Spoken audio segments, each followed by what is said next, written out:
Bismillahirrahmanirrahim. Elhamdülillah ve salatu ve selamu ala Rasulillah. Meyrimli urayımlı Allah'ın atımenen başlap jaratkan Allah Ta'alaga maqtoolor, Peygamberimizge salam salavatlar aytıp, hurmattуу jamaat, jaratkanın meyrimin, rahmatın, keçirimin tilep jalpыңыздарга salam aytam. Assalamu aleykum ve rahmatullahi ve berekatuhu. Jaratkan Allah Ta'ala bugün dagı bir ulu nimetlerden bolgan nimet, bul özünün kulçuluk nimeti, İslam nimeti, özüne şükür keltiriu üçün meçitте oturup oturasızlar. Allah Ta'ala basıp bergen kadamlarыңыздарга sowap hasanаттарды жазып, bilip bilbey ушул күнгө чейин кылган күнөөлөрдү кечирип, бейиштик инсандардын, Аллахтын рахматына татыктуу болгон инсандардын катарына кошсун. Мечитке келерде мурда канчалаган күнөөлөр менен келген болсок, Кудайым буйрса, жума намаздан чыкканда күнөөлөрдөн арылып, yeniden жаңы туылгандай таза болуп чыкканды, Аллахтын кечиримине татыктуу болуп чыкканды баарыңыздарга насип кылсын. Allah Teala kelimeti Kur'an'da Ya eyyühellezine amenuttakullaha ve kulu kavlen sadida yuslih lekum a'malakum ve yaghfiru lekum zunubakum ve men yuti'illaha ve rasulahu faqad faza fawzan azima. O iman keltirgendir. Allah'tan korkup çınçıl tuğra sözlü süylögülü. Eğer tuğra sözlü süylöy turgan bolsoңор, Allah günөөңөрдү keçiret. Allah amalыңарды оңдойт, günөөңөрдү keçiret.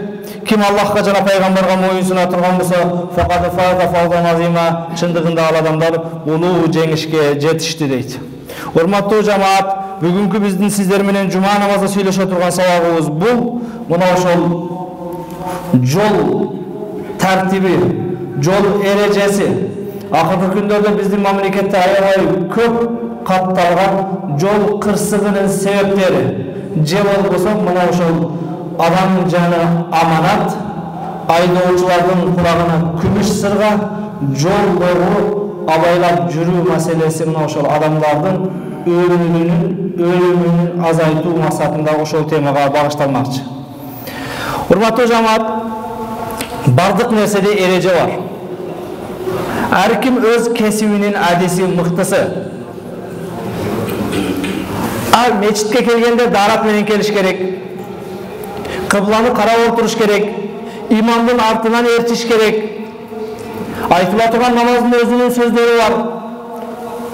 Ошолор айтылыш керек, дуалар кылыныш керек. Ар нерсенин өзүнүн эрежеси бар. Чиркөөгө кирген болсок, ал жердин өзүнүн башка эрежеси. Эгер мамлекеттик башкарууга, ауылга башка барсак, ал жердин өзүнүн башка эрежеси. Больницага кирген болсок, врачтардын өзүнүн эрежеси бар. Кылмыш кылсаң, анын өзүнчө бир эрежеси. Единный bir ereje var. Bu dünya yüzü. Musulman emas. Ağı karası, tüsüne, boyuna, mingen unasının krotoy, prostoy ekendigine karabastan bir ereje menen yaşaşat. Bir ereje menen жүрүшөт. Dünyanın kayсы burçuna barbarın, bizdikinde öyle jaşıl küygönde ötösün, svetofordan, kızıl küygönde toktойсун. Dünyanın kayсы burçuna var, ortadan çizip koygan palasa var. Ошол паласанын өзүнүн тарабынан жүрөсүн. Кайсы мамлекет кандай современный машина чыгарбасын, столу кызыл, поворотниги сары. Бүгүн канчалаган электромобили чыксын, башкасы чыксын, суу менен жүрө турганы, ток менен жүрө турганы, аба менен жүрө турганы. Бирок эреже бирдей. Ошонун үчүн дагы бир мамлекет экинчи бир мамлекеттин айдоочулук күбөлүгүн, правосын тааныйт. Кыргызстандан алган күбөлүк менен Россияга барып деле, башка мамлекетке барып деле муну айдай беребиз. Эмне үчүн? Эреже бир болгондугу үчүн. Бул тилине, түсүнө, мамлекетине каралбайт. Жолдо жүрүү эрежеси баардыгы бирдей. Эмне үчүн? Анткени мына ошол ролго отурган азамат биздин мамлекетте эреже мындай эле деп туруп, башка мамлекетке барганда адамдарды сүсүп өлтүрбөсүн деп бирдиктүү эреже кабыл алынган. Сенин мамлекетиңде дагы, башка мамлекетте дагы паласаны ошо өзүнүн тарабында жүрүшүң керек. Сенин мамлекетиңде да кызылда токтойсуң, башка мамлекетте да кызылда токтойсуң. Мен бүгүн сиздер менен уна айдоо адеби, же болбосо шофурлар кандай этияттыктарды камсыздаш керек, мына ошол нерсе жөнүндө сөз кылабыз. Урматтуу жамаат, молдекеге жол эрежеси же болбосо машина айдоону үйрөтүштү ким коюптур? Дамылалыгын кылбайбы дегендер да болушу мүмкүн. Бирок мына ошол мыйзам, мамлекеттин тартиби мына ошол шарият. Үрп, адат, каада, салт эгер шариятка дал келип аткан болсо, бул бардыгы бирдей мыйзам. Адам өмүрүн сактоо аманат. Ошондуктан дагы бүгүнкү сабакта Кудай буйрса мына ушул нерсеге басым жасайлы деп атабыз. Урматтуу жамаат, Пайгамбар саллаллаху алейхи ва саллям өзүнүн куттуу хадисинде "Ана заимун би бейтин фи рабадил жанна лиман таракал мираа ва ин кана мухиббан." Мен бейиштин айланасынан бир үйдү кепилдик берем. Кимде ким акыйкат тарапта болуп туруп дагы талашканды таштаса дейт. Меники туура, мен правмын деп эле давит эте бербеш керек. Пайгамбар саллаллаху алейхи ва саллям айтат: "Бейиштин айланасынан тегерегинен бир үйдү мен гарантия берем. Кимде ким өзү чынчыл болуп турса дагы, мен ушуну менен талашпайынчы деп таштап койсоң. Өзүңдүн прав экендигиңди, туура экендигиңди далилдешке милдеттүү эмессиң." Кээде акмактар сөз айтканда, "Ва иза хатабахумул жахилун калу салама." Аллахтын чынын пенделери, аларга жахилдер, бузуклар келип, "Меники прав, меники лак" деп туура эмес болсо дагы бир нерсесин таңуулай берген учурда, Аллахтын сүйгөн пенделери, мына Аллах сүйгөндөр отурасыздар, Аллахга ибадат кылам деп, "Калу, аман бол" деп кетип калат дейт. Аны менен тентекке теңелип, терек бою секирбейт дейт. Пайгамбар саллаллаху алейхи ва саллям хадисин уландысында "Ва ана заимун би бейтин фи васатил жанна." Бейиштин так ортосунан сентиринен бир үйдү кепилдик берем. "Лиман таракал казиба ва ин кана мазихан." Тамашалап болсо дагы жалган сүйлөгөндү таштаган адамга дейт.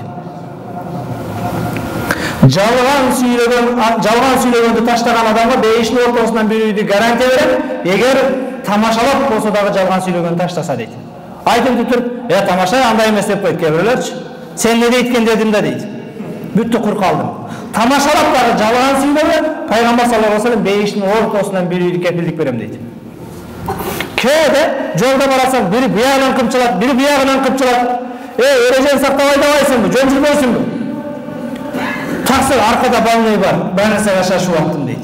Эгер ошондой болгон болсо, аварийканы жаап коюп айдай бер. Бирок кээде аргасыздан жалган сүйлөп келген адамдар дагы бар. Шашылып аттым менен, башка болуп аттым менен, больницага барышым керек эле, күйүп аттым, өлүп аттым деп аттым. Жалгандан бир 2 мүнөт эрте бара коем деп, бир канча адамдын өмүрүн алган окуялар бизде аябай көп катталып атат. Азыр биякта мен статистикаларды бергенде ошондо көрөсүздөр, таң калышты. "Ва ана заимун би бейтин фи а'лал жанна лиман хасуна хулука."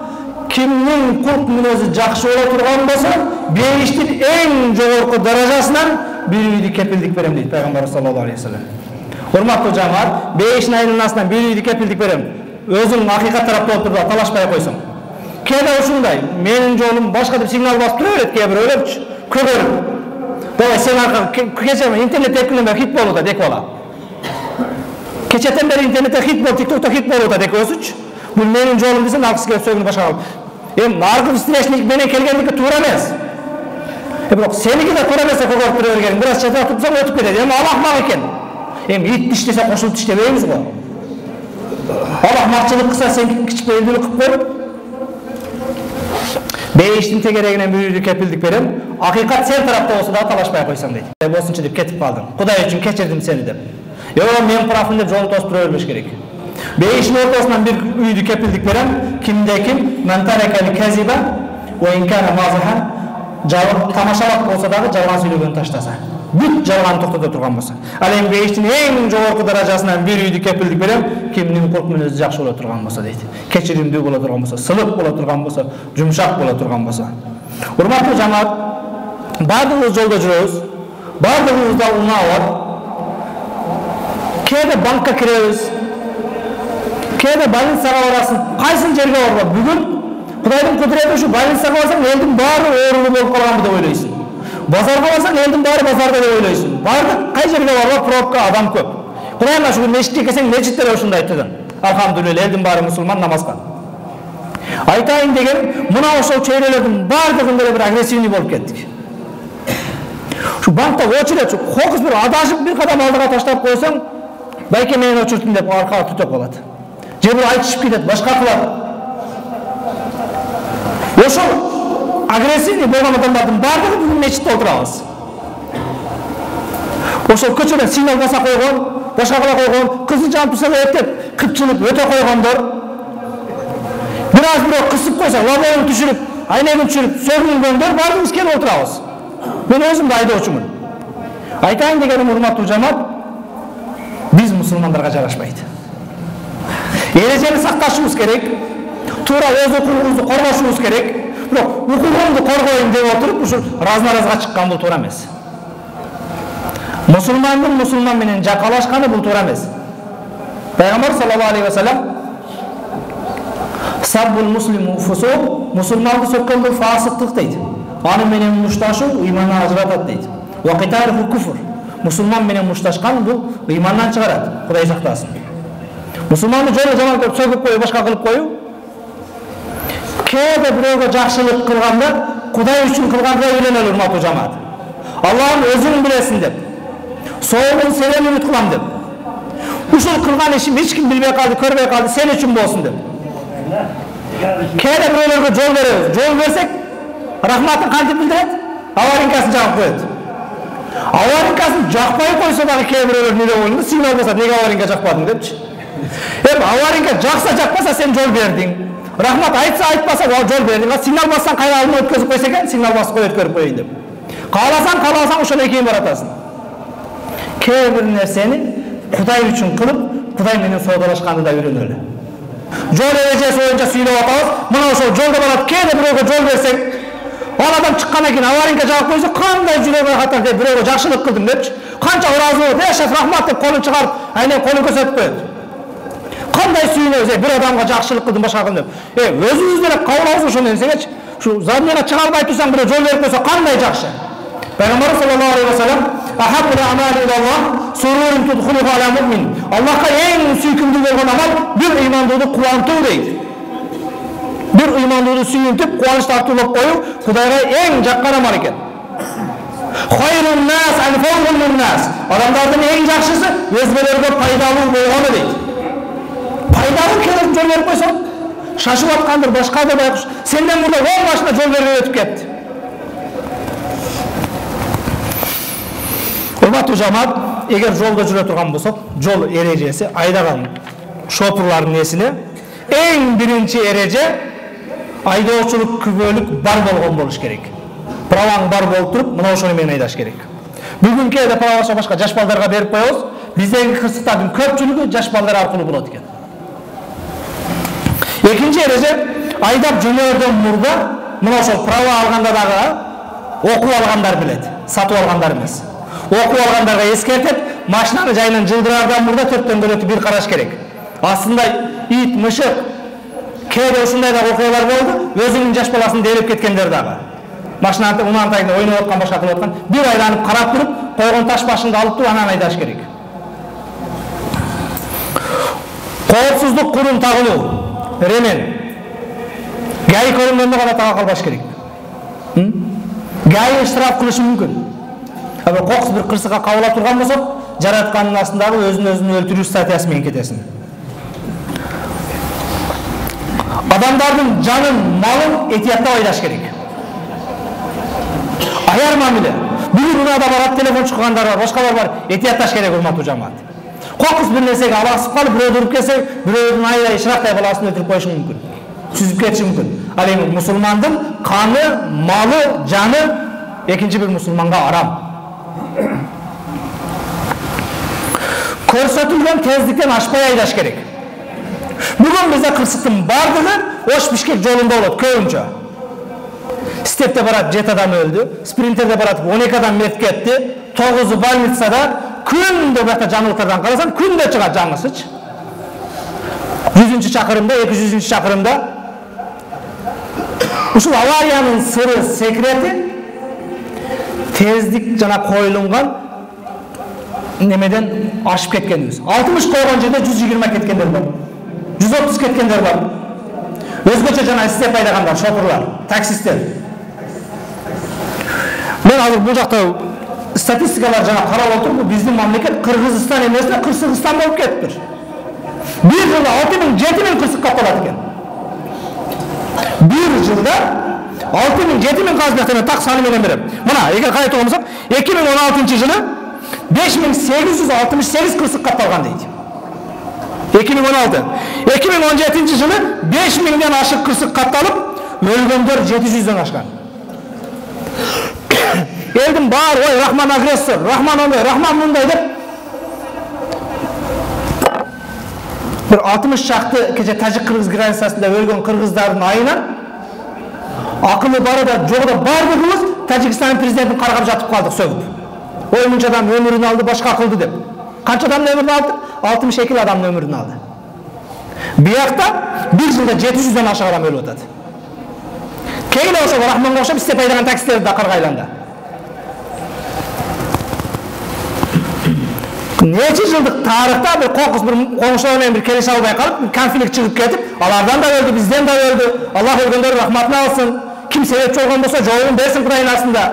Айтайын дегеним ал жакшы кылган жок, ал кыйраткан жок, ал деле өлтүрдү акмак. Бирок кээде мына үйдөн айдап чыгып аткан балаңыз дагы рахмандан ашып түшүп атыптыр. Эскерт ошол муну айдап жүргөн балаңа. 2017-жылы 5000ден ашык кырсык катталып, өлгөндөр 700. 2018-жылы 5995 кырсык катталган. 2018 5995, почти 6500 кам. Ал эми өлгөндөрдүн саны 716 адам. Жылда эле 700 адам өлөт экен жол кырсыгынан. 2017-жылы 6 айдын ичинде жаш балдар катышкан, жол кырсыгы катталып 569 бала катышыптыр. 2017-жылы 6 айда 569 та жаш бала катышкан кырсык болгон, алардын 30-у жайынан өлгөн. 6 айда 30 жаш бала өлүп атат, 700дей бала майып болуп калып атат. Бүгүн бири коляскада, бири төшөктө, бири дагы бир жерде. Кудай сактасын. Ал эми 2022-жыл, мына үстүбүздөгү жылдын 8 ай, мына октябрдын 5-индеги маалымат. Октябрдын 5-ине чейин 8 айдын ичинде 379 адам өлүптүр. Бул эмне деген нерсе?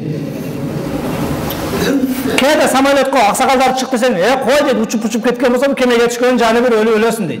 Бирок авиа кырсыктан салыштырмалуу бизде өлө элек көп жылдан бери. Жанагы Дачада бир жанагы телефондо Атамбаевдин бир самолети деп айтышты, ошонун бери авария боло элек, ал элекпиз акылыбыз тааныгандан бери.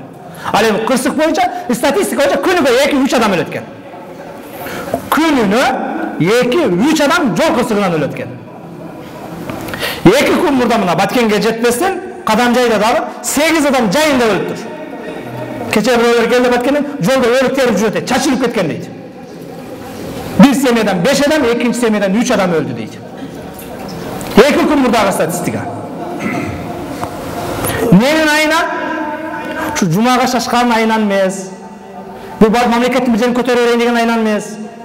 5 millet erte oran diye bu şunday bolu atadı. Neyim kayda ketti?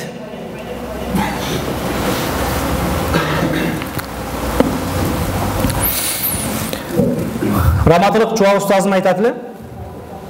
Mına ошол 60 көргөзгөн жерде ошонун ашып 80де, 90де, 100де барып өлгөн бул адам өзүн өлтүргөн менен барабар деп. Анткени мына ошол коюлган 60 же 70 ушунан ашсаң өлөсүң деген знак. Кытайлар айтыптыр, бул кыргыздар менен согушуштун кереги жок экен деп. Жолун эле асфальттеп берсең өздөрүн-өздөрү кырып алат экен деп. Жол эле тегиз болсо өпкөлөп барып өзүн-өзү өлтүрүп жок кылат экен деп. Bu katı ketken maşinalar bizde elemez. Şu bassana 180'de barı ölgön deydi, 160'da barı ölgön deydi. Bu katı ketken ona sen delemez. Sen bugün katı ketti o benim maşinam çötki degenin bu başka memleketin musarı. Atkutku çıkan maşinalar bu ne? Bir elge okşap salonun alıp insen anla eyledi. 2000'ci yılki 90'ncı yılki eski maşinalarda жүрөбүз. Bu maşinalar özü seneye çıkış gerek özü. Ito ошондо дагы 60 көрсөткөн жерде 120'de жүргөнүңдү карасаң салондон алгансың. Men qatala nafsan bighayri nafsin aw fasadin fil ard fekannama qatala an-nasa jami'a. Kim bir adamdı jöndөн je bir buzukuluk kılıp je öz öpkölөp öldürө turgan bolsa fekannama qatala an-nasa jami'a, bütündöy adam zatты öldürgөнгө тети. Аллах Таала кереметтүү Кур'анда "Вала тулку би айдикум иля тахлука". Өзүңөрдү өлүмгө түртпөгүлө дейт. Ошол 60 коюп койгон жерде 70-те 80-те кире калам, өтө калам, алгон кыла калам деп барып өлгөнүң өзүңдү өзүң өлтүргөн менен барабар.